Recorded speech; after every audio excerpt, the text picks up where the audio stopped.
Confirmation of charges kay dating Pangulong Rodrigo Duterte sa September 23, ipinagpaliban ng pre-trial chamber ng International Criminal Court.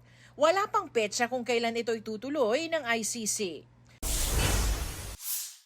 Matapos i-deport ng Amerika, kauuwi lang na si dating PCSO General Manager at retired Police Colonel Royina Garma umalis pa Malaysia. Ayon kay Justice Secretary Jesus Crispin Remulla, kakausapin daw niya ang mga kinatawan ng ICC sa posibilidad ng pagiging saksi niya sa paglilitis kay Duterte kaugnay sa war on drugs.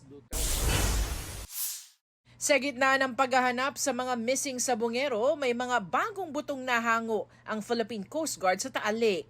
Ayon sa DOJ, nakikipag-ugnayan daw ang gobyerno sa mga eksperto mula sa Japan at sa UP para masuri ang mga buto.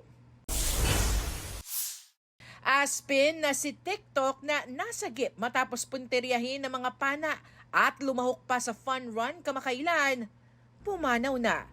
Ayon sa Animal Rescue Group na may custody kay TikTok, habang ipinapaalaga siya sa isang volunteer para hindi mahawa ng distemper sa shelter, nasagasaan siya noong September 7.